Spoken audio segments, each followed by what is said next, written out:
Sir वो इस mail का मतलब क्या है? अगर आपको ये मेल समझ नहीं आया है तो आप एक काम कीजिए, सर को ये मेल फॉरवर्ड कीजिए और कहिए कि सर मैं आपके मेल का मतलब नहीं समझ पाई, तो प्लीज मुझे समझा दीजिए। मेरे कहने का वो मतलब नहीं है, पर यहाँ मेल में तो मेरी तारीफ की गई है सर। अगर तारीफ की गई है तो फिर अच्छी बात है ना, तो फिर दिक्कत क्या है इसमें? सर लेकिन क्या?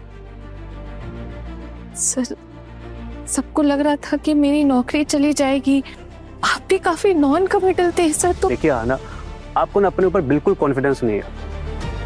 लोग क्या बोल रहे हैं, क्या सोच रहे हैं, उससे आप अपनी वैल्यू डिसाइड करेंगे। सर सच्ची मेरे प्रोजेक्ट से सीनियर्स खुश हैं, और मैंने जो आपको बात नहीं बताई उसके लिए उन्होंने आपसे कुछ। देखिए पहली बार इसलिए छोड़ दिया, लेकिन अगली बार मैं नहीं छोड़ूंगा। नहीं नहीं नहीं नहीं नहीं नहीं सर, मैं सच में अगली बार ऐसा कभी भी कुछ भी नहीं करूंगी सर। लेकिन सर सच में उन्होंने आपसे कुछ भी नहीं कहा सर। मुझे तो लगा था कि मेरी नौकरी ही चली गई है। हाँ ना, देखो अगर सेल्फ कॉन्फिडेंस ना हो ना तो इंसान अपने आप को बहुत बुरा भला मान बैठता है, लेकिन एक बार वो खुद को पहचान ले तो शायद कॉन्फिडेंस वापस मिल जाए। चलिए बेल बजा रहा हूं मैं, फिलहाल आप यहाँ पे बैठ जाइए और कल से आप मन लगा के काम कीजिएगा। सर मैं तो अपनी खुशी बयां ही नहीं कर पा रही हूँ कि मैं अभी कितनी खुश हूँ। मुझे तो लगा था कि मेरी नौकरी। ठीक है हो गया।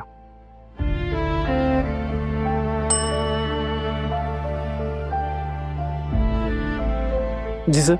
राजू, मैंने कुछ लाने को कहा था, कहाँ है? जी सर, लाता हूँ सर।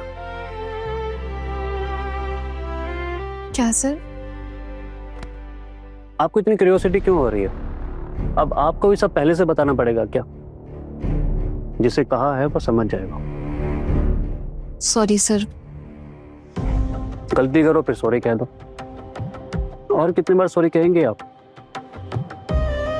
चलिए छोड़िए, जाने दीजिए, आपके कलीग्स को बुलाता हूं। हेलो, हाँ समेत अंदर आना।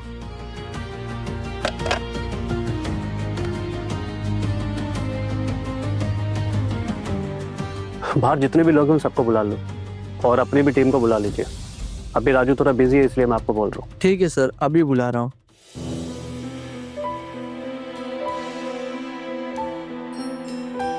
आइए सर, आप सबको बुला रहे हैं।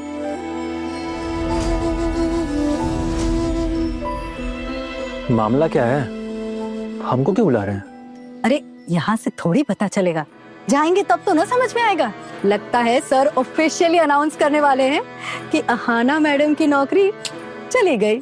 चलो चलो सब जल्दी चलो, ऑफिशियल स्टेटमेंट लेकर आते हैं।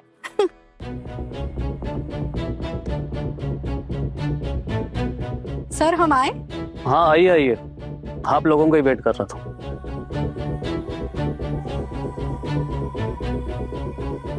बैठिए,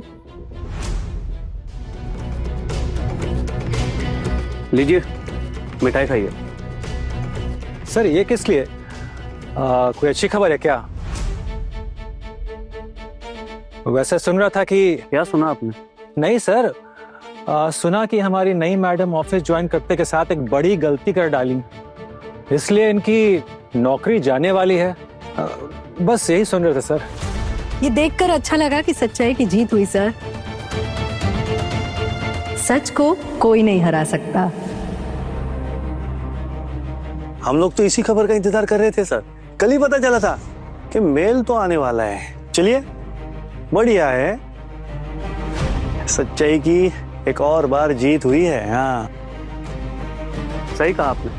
अब मिठाई खाइए। हाँ हाँ सर, आज तो खाएंगे ही। हाँ ना, आप मिठाई लोगी ना? नहीं सर, मैं नहीं लूंगी, रहने दीजिए। क्यों? आप क्यों नहीं लेंगे? आपको मिठाई से कोई दिक्कत है? मैं कह रहा हूँ ना, लीजिए, एक मिठाई तो लीजिए। दो मैडम को मिठाई दो।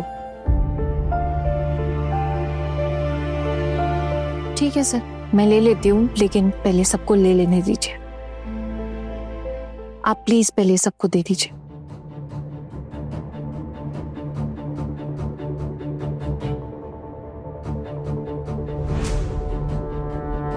Thank you.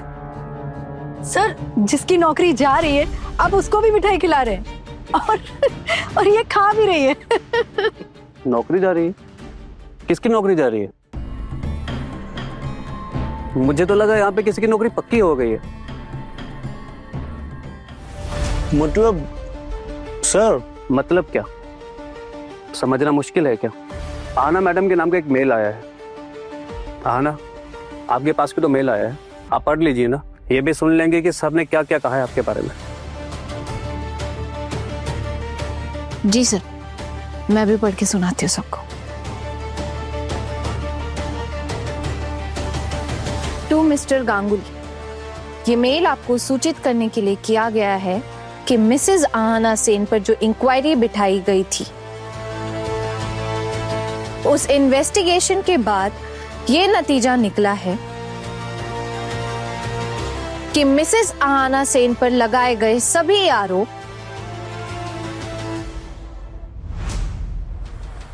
बेबुनियाद है।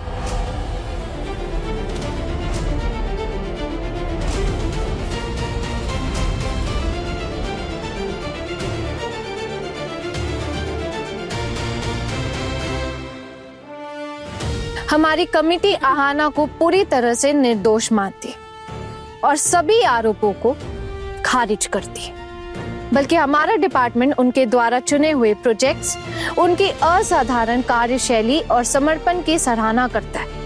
उनके इस प्रयास के कारण हमें सफलता प्राप्त करने में बहुत मदद मिलेगी। हमारा डिपार्टमेंट मानता है कि उनका उद्देश्य हमारे डिपार्टमेंट की भलाई के लिए ही था। हम भविष्य में भी उनके निरंतर सहयोग की अपेक्षा करते हैं और आशा करते हैं कि उनकी टीम उनके साथ कदम मिलाकर काम करेगी।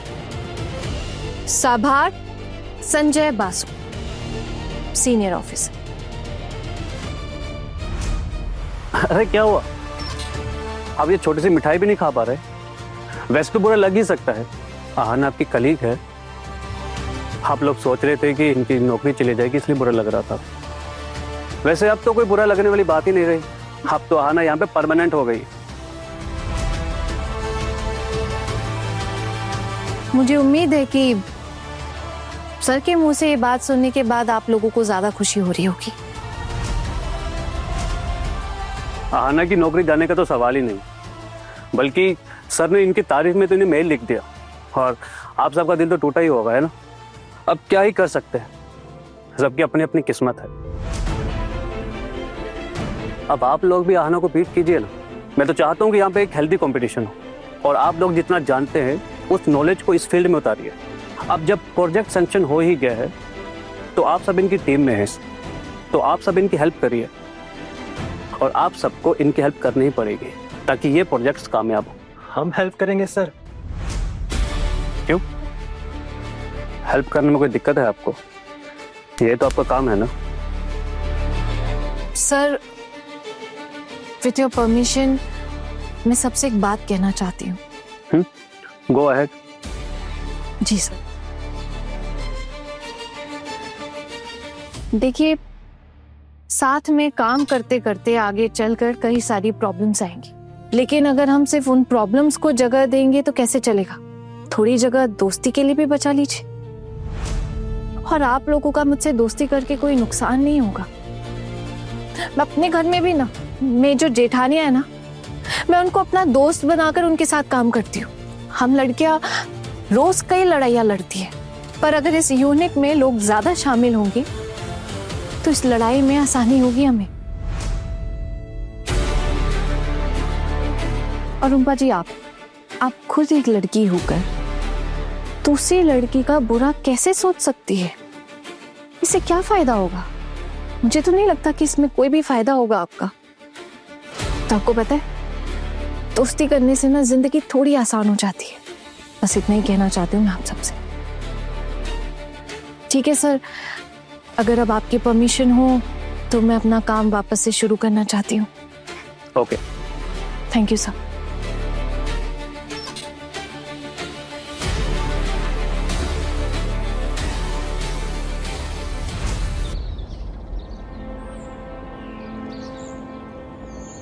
आहना, तेरी नई नई नौकरी है, क्या जरूरत है तुझे आज छुट्टी लेने की? मेरा आज ऑफिस जाने से ज्यादा जरूरी आपके साथ रहना है। अरे नहीं, ऐसा नहीं है। देख, जीजी भी जा रही है, मामी माँ भी है, और मिली और मीता ये सब भी तो जा रहे हैं ना मेरे साथ। ठीक है, वैसे मैं भी चलूंगी आपके साथ। आज के दिन मैं आपके साथ रहना चाहती हूँ दीदी। मुझे पता है, तुझे लग रहा होगा ना कि आज मैं मायूस हूँ, इसलिए तुझे मेरे साथ जाना चाहिए। यहाँ बात आपके मायूस होने या ना होने की नहीं है, बल्कि बड़ी बात यह है कि आपका अपमान हो रहा है। जिंदगी में ना सब कुछ सह लिया जाता है, लेकिन अपमान नहीं सहा जा सकता, और ये बात मैं अच्छे से समझती हूँ। नाना, तू जानती है वो ना इसी घर में अपनी नई दुल्हन लेकर आ रही। तो लाने दे, उसे जो करना है करे। तेरा क्या जाता है? तू क्या सोच रही है उसके बारे में? चाहता नहीं है जीजी, बस कभी कभी ना दिमाग में एक बात घूमती रहती है। देखिए ना, आज मेरे अलावा कोई और लड़की उनके साथ घूमे, मेरी जगह कोई और होगी उनके साथ, मेरे ही कमरे में रहेगी। मैं तो उस कमरे से निकल गई हूँ, मामी माँ के साथ मैं रह रही हूँ, कोई बात नहीं। मैं तो रहना भी नहीं चाहती थी उसके कमरे में, नहीं। लेकिन आना, मेरे बच्चे के साथ ये सब गलत हो रहा है। मैं नहीं चाहती कि उसके सामने दोबारा शादी का ही नाटक हो, बस। दीदी, आप प्लीज शांत हो जाइए। मैं पूरी कोशिश करूंगी इसे रोकने की, आप चिंता मत कीजिए। मुझसे जितना होगा ना मैं करूंगी, सच में। क्यों रे, तैयार हो गई हो तुम लोग? हाँ मामी माँ, मैं तो तैयार हूँ। सुन, हट तो छोटी बहू, तुझसे एक बात कहना चाहती हूँ। जिस पति के साथ तेरी शादी हुई है ना, ऐसे इंसान के साथ रहने से अच्छा है कि तू जीवन भर अकेली रहे, समझी? इसलिए ये बेवजह आंसू आंसू बहाने की जरूरत नहीं है। क्यों भाभी, आप इसके कान में अब भी मेरे बेटे के खिलाफ जहर घोल रही है? बस ठाकुर जी, अब एक शब्द और नहीं।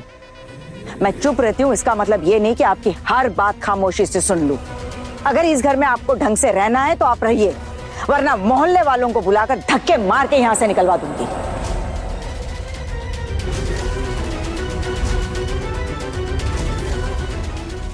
इतनी बड़ी बात कह दी आपने, वो भी मुझसे? हाँ, इस बार तो सिर्फ कही है, अगली बार करके भी दिखाऊंगी। पता नहीं इस बार कर भी पाऊंगी या नहीं। एक तो इस घर में रहते हैं और ऊपर से इतना अन्याय, और ऊपर से और इतनी बड़ी बड़ी बड़ी बातें। वाह, मैं अन्याय कर रही हूँ आपके साथ? हाँ, अरे क्या हुआ, आप लोग रेडी नहीं हुए? वकील साहब जल्दी कर रहे हैं, फोन पे फोन कर रहे हो बार बार। हाँ, जल्दी तो होगी ना उनको, क्योंकि तुझे जो जल्दी है तो तेरे वकील को क्यों नहीं होगी? और तू ही तो चाहता ना ये सब कुछ जल्दी जल्दी निपट जाए, तू ही जल्दी करवा रहा है ना, तो क्यों नहीं करेगा वो? वैसे तो हम लोग भी तैयारी है, जितनी जल्दी छुटकारा मिले उतना भला। वैसे बड़ी मामी, ये घर कभी टूटता नहीं, बस कुछ पराये लोगों की वजह से ये सब हुआ है। दीमक की तरह खा गए इस घर को। ऐसे कान के नीचे दूंगी ना एक थप्पड़ से, तेरे दिमाग में जो कीड़े हैं ना सारे बाहर गिर जाएंगे। कौन पराया है यहाँ पर? किसको पराया कह रहा है तू? जिनके साथ खाता बैठता उठता है, जहाँ रहता है, वही लोग तेरे लिए पराये हो गए। हाँ, अब तो हम पराये लग रहे हैं ना तुझे? अब तो घर वाले सुना रहे हैं, कल को अगर बाहर मोहल्ले में जाएगा ना तो मुंह पे थूकेंगे तेरे। है ही इतना नीच इंसान तू, तेरा तो चरित्र ही ऐसा है। तुझे याद है मेरे छोटू को लेकर भी तूने शिकायत की थी? हाँ, अपनी होने वाली बीवी को शादी से पहले घुमाने ले गया था तो कितनी आग लगाई थी तूने, भूल गया? और आज तू क्या कर रहा है? अरे किसी का पति होते हुए भी किसी दूसरी लड़की को घुमाने ले जा रहा है तू। एक बेटी का बाप है तू, शर्म नहीं आती ऐसी हरकतें करते हुए? बड़ी मामी, मैं उस लड़की को सिर्फ घुमा नहीं रहा हूं, उस लड़की के साथ मेरी शादी होने वाली है।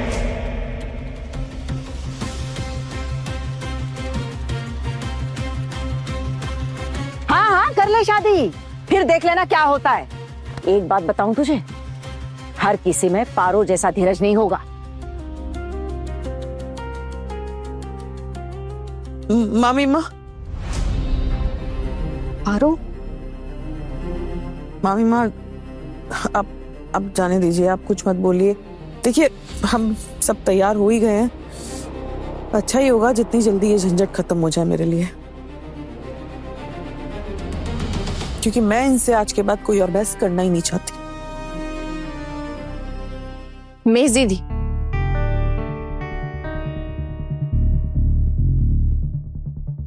एक बात कहूं आपसे, आपकी तो बहुत कम उम्र में शादी हुई थी ना, और अब तो आपकी शादी टूट भी रही है। आपकी उम्र क्या है मेज दीदी? कुछ भी नहीं। और आपकी बेटी, वो भी तो बहुत छोटी है। मेज दीदी, अगर कोई अच्छा रिश्ता मिले ना, अगर कोई अच्छा लड़का आपसे शादी करना चाहे तो कर लेना।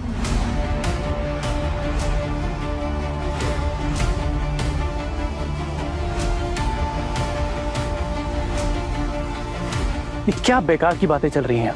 माँ, आप चुपचाप सुनती रहेंगी, कुछ कहेंगी नहीं आप? अब क्या बोलूं पोल्टू, तेरी बड़ी मामी ने तो मुझे अभी अभी धमकाया है कि मोहल्ले वालों को बुलाकर हमें धक्के मारकर बाहर निकलवा देगी।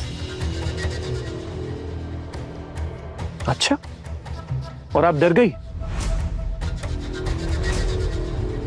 तुझे क्या लगता है मुझे इस घर से निकालना इतना आसान है क्या? अरे मैं इस मोहल्ले की बेटी हूँ, मुझे कोई भी नहीं निकाल सकता यहाँ से। अगर किसी ने निकालने की कोशिश भी की ना, तो मैं उसे ही यहाँ से निकलवा दूंगी।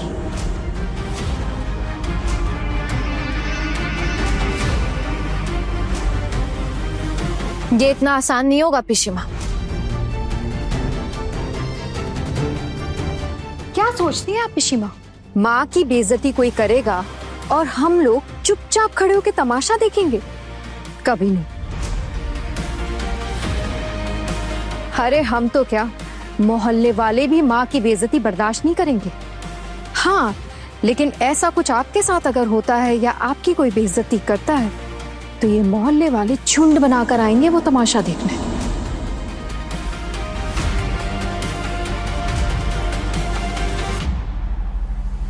मीस दीदी, आप एक बात बताइए, अगर मैं आपके लिए एक अच्छा सा लड़का ढूंढूं तो आप शादी करोगी ना? अब ये सब बकवास करोगे आप लोग? एक शादी टूटी नहीं है कि दूसरी शादी करने चले। अगर मेरी शादी की बात हो ही रही है तो इसमें आपको क्या दिक्कत है? हाँ, वैसे भी मेरे और आपके बीच में तो अब कोई रिश्ता रहा नहीं है, तो अब आप अपना देख लीजिए और मैं अपना देख लूंगी। पारो, तुम शायद ये भूल रही हो कि तुम्हारी एक बेटी है। वो बेटी आपकी भी तो कुछ लगती है ना, आप भी उस बेटी के बाप है ना। जब आप उसके सामने किसी और औरत के साथ शादी कर सकते हैं तो मैं क्यों नहीं? हाँ, छोड़ ना पारो, तुझे क्या जरूरत है इन्हें ये सबको समझाने की? क्यों अपना टाइम पर बात कर रही है? चुप रह, इनसे बात करने की कोई जरूरत नहीं है तुझे। तुम में और मुझ में जमीन आसमान का फर्क है। मर्द के लिए और औरतों के लिए समाज में नियम अलग अलग होते हैं।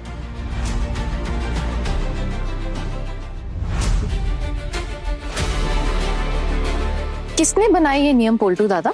कौन थे वो ज्ञानी महाराज? अच्छा, समझी मैं। वो सब के सब मर्द थे जिन्होंने अपने हिसाब से ये सारे नियम बनाए हैं ना। अगर हम औरतें शास्त्र लिखती तो ऐसा कभी नहीं होता। और कौन से जमाने में रह रहे हैं आप? अब जमाना बदल चुका है, अब पुराने नियम नहीं चलेंगे यहाँ।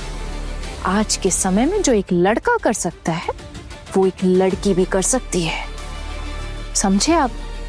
बस किसी को नुकसान न पहुंचे उससे। लेकिन आप जो कर रहे हैं ना, उससे कई लोगों को नुकसान पहुंच रहा है, और सबसे ज्यादा आपकी खुद की बेटी को।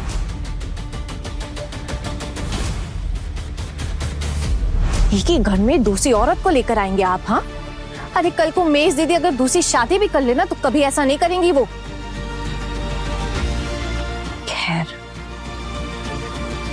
मेजी दी, चलिए चलता है। अरे रुक ना, तूने तो सुबह से कुछ खाया भी नहीं है, थोड़ा सा कुछ खा ले, वहां ना जाने कितना टाइम लग जाए। ठीक है दीदी, जाने दो। क्यों रे, तूने कुछ खाया क्यों नहीं? हाँ नहीं मामी माँ, वो मैं वहां से लौट कर ही कुछ खा लूंगी ना। वो क्या है ना, आज मैंने उपवास रखा है। देखिए ना मामी माँ, मेरी जिंदगी का इतना बड़ा दिन है, आप तो जानती है ना। मैं वापस आके जरूर उपवास तोड़ दूंगी। पूजा भी तो करनी है ना आगे, उसके बाद मैं खा लूंगी। सुना आपने माँ? सुन रही हैं आप कैसे बेइज्जती कर रही है मेरी? पहले कैसे करती थी कि नहीं मैं आपको कभी तलाक नहीं दूंगी, मैं इसी घर में रहूंगी, इसी घर में आपके साथ घर बसाऊंगी, और अब देखिए उपवास रख रही है। आप जानते हैं, मैं आपके साथ कभी घर बसाना चाहती ही नहीं थी। आपको पता है मैंने आपको तलाक देने से क्यों मना किया था? ताकि आप किसी पराई लड़की को इस घर में ना ला पाए।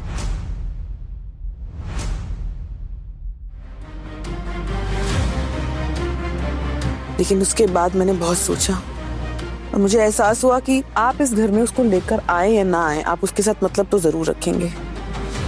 तो फिर फिजूल का रिश्ता रखने का क्या फायदा आपके साथ?